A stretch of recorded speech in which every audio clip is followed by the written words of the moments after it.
US elections are just around the corner, set for November 2024, bringing with them a moment of significant reflection. Kamala Harris, you're fired. Get the hell out of here. As the world watches, the United States continues to navigate its complex role on the global stage. I see a nation determined to turn the page on hatred and division, balancing the principles of democracy, security, and strategic alliances.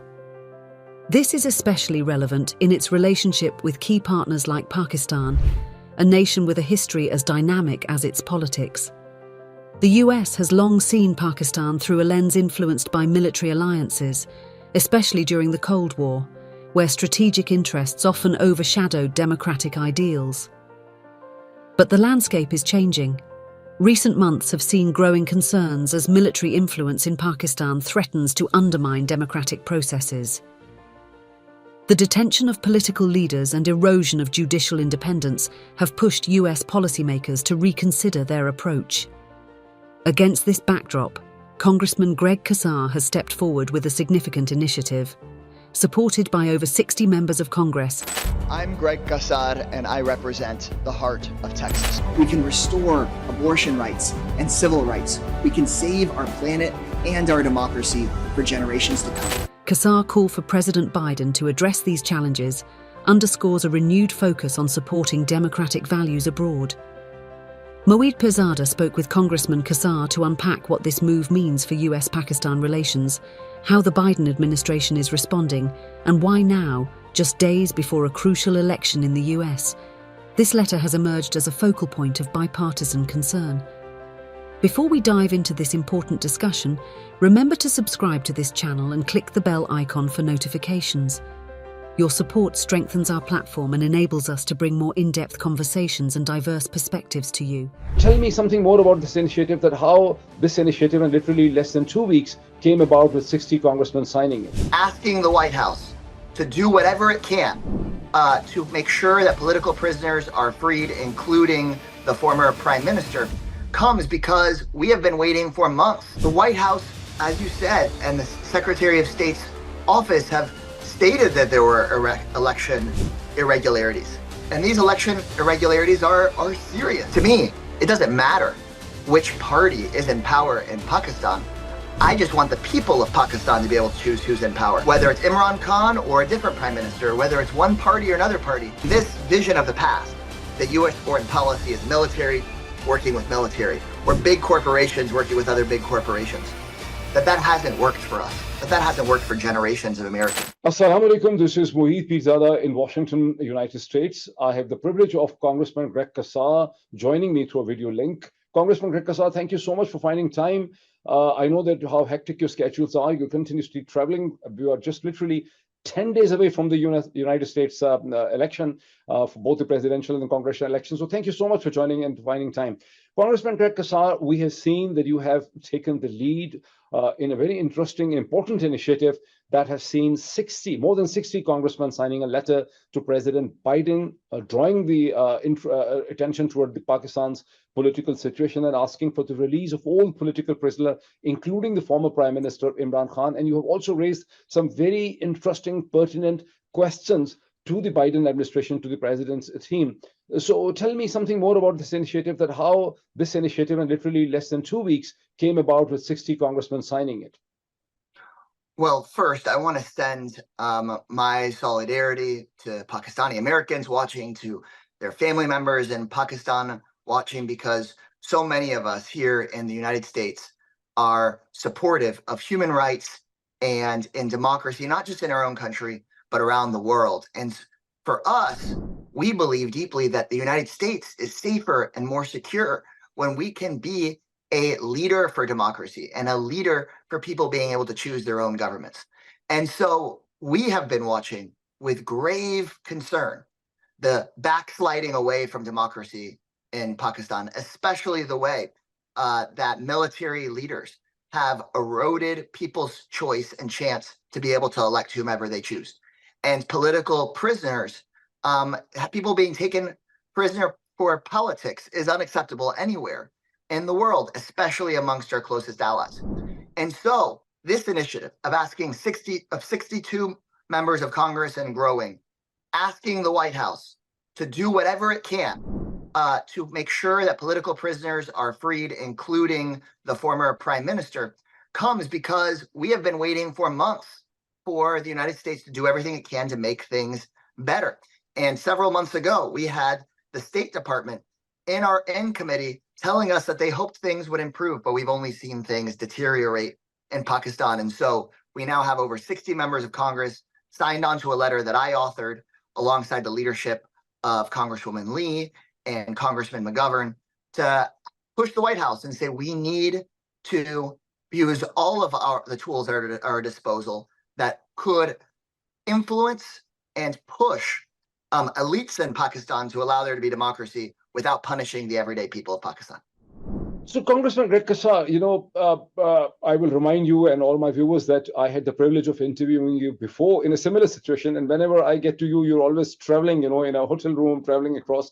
So this was on 3rd March 2024, when you had led the initiative of 31 congressmen signing a letter for Secretary Blinken. And towards the end of the discussion, you said that you will reach back Washington and you hope to hear back from the Secretary Blinken's team on the letter. Did you ever get back any response from them on the issues, on the questions which were raised then? Yeah, what we have continuously heard from the State Department is that they believe that Pakistan's judiciary system would sort this all out. But what we've seen is that authoritarian forces keep on trying to harm the independence of that very judiciary system. We see even more and more repression. And so in response, the United States should hold every country to a standard of democracy, especially our closest allies, especially when we're military partners, especially when there has oftentimes been security assistance from the United States to the Pakistani military. We can't just say, well, that is something for Pakistanis to sort out when Pakistanis are trying to reclaim their democracy and are facing repression.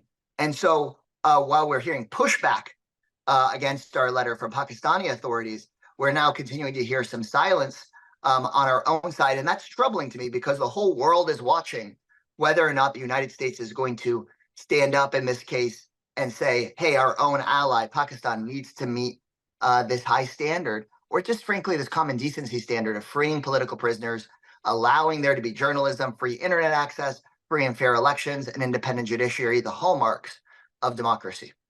So, Congressman, I also remember the day on around 20th of March 2024 when I was in that congressional room in Washington, D.C., where you, where Secretary Donald Lu, was basically asked the questions in a hearing by the House, and you raised some very pertinent questions. But towards the end of that hearing, Donald Lu actually promised he basically admitted that there were serious election irregularities, and he said that they would expect the situation will be taken care of through the election tribunals, and then that fact has been mentioned in the letter, in the recent letter which you have authored.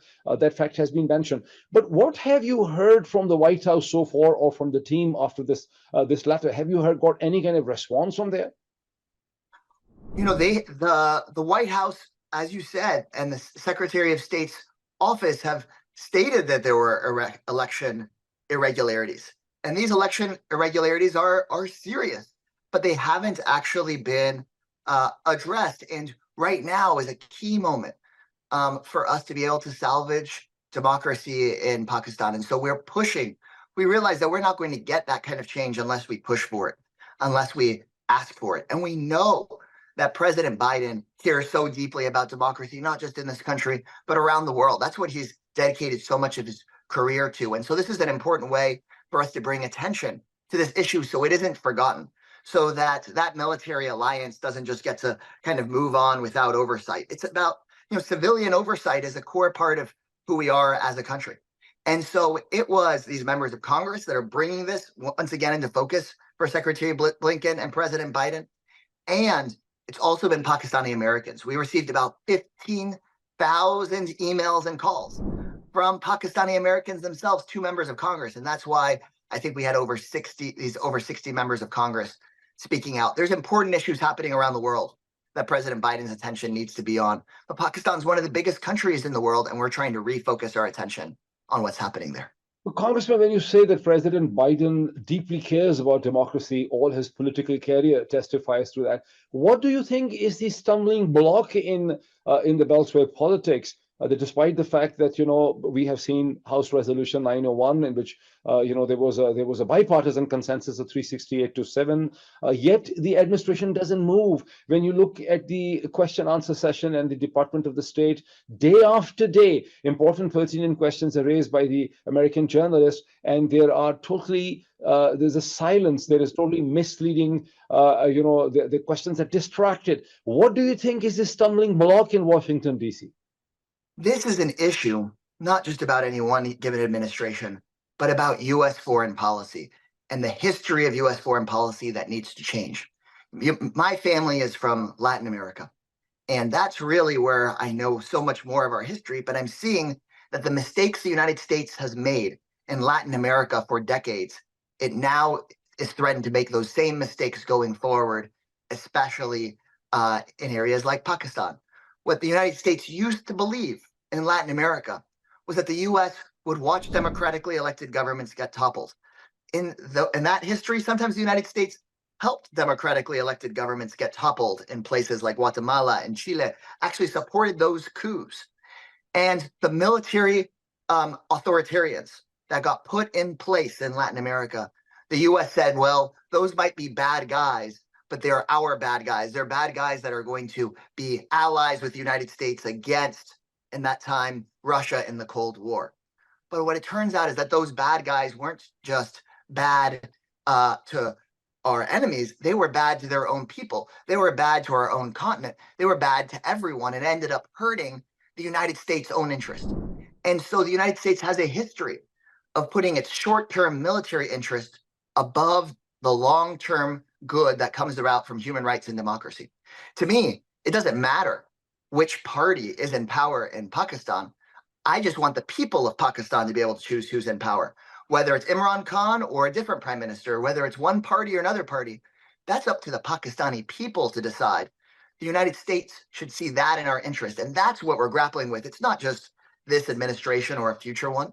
It is a history of U.S. foreign policy that is short-term and more militaristic, rather than long-term and committed to democracy and human rights for everyone, friend or foe. And that's what we're up against. That's what we're trying to change.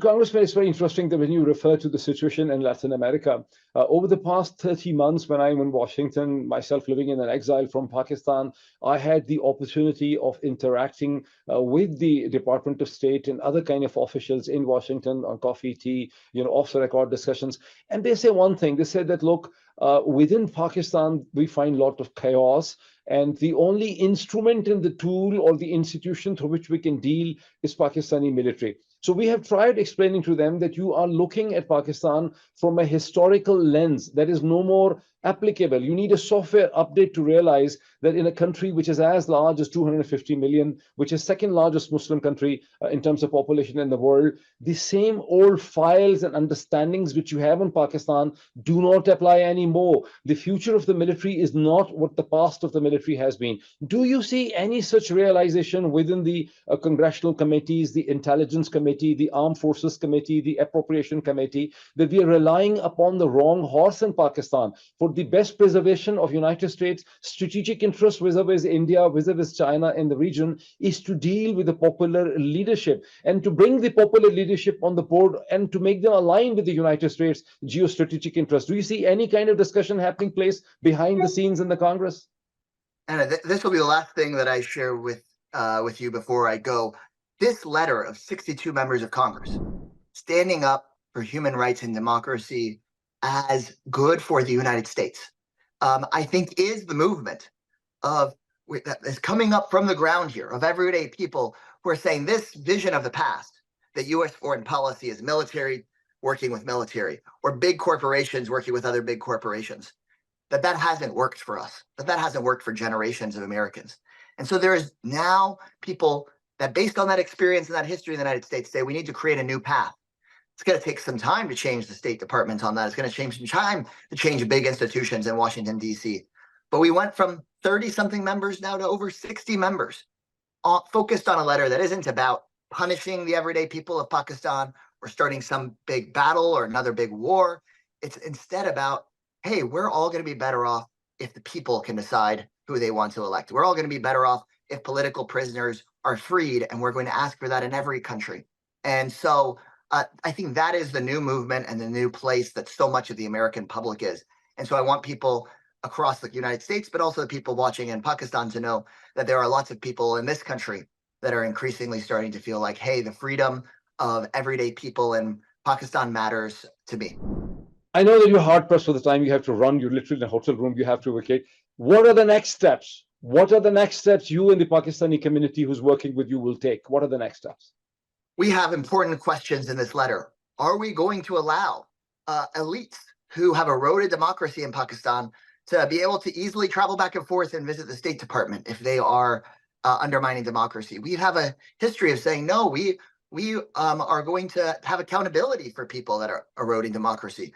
There are the people that might be, stealing Pakistan's not just democracy, but its own resources at the top. Are we going to allow them to continue to store their wealth in U.S. bank accounts or U.S. real estate?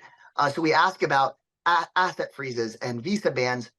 We ask about potential modes of accountability for those people that are responsible for political imprisonment and for authoritarianism. The letter does not say, hey, how do we punish the people of Pakistan? We want to stand in solidarity with everyday people and not hurt the people in the country. But we're starting to talk about, ask the State Department about what accountability would look like if these political prisoners aren't freed, and if the judicial system hasn't just fixed everything the way that the State Department said that it might. So thank you all so much, and we'll keep you posted. Thank you. Thank you, Congressman. Wish you all the best. Thank you so much. Thank you. Thank you.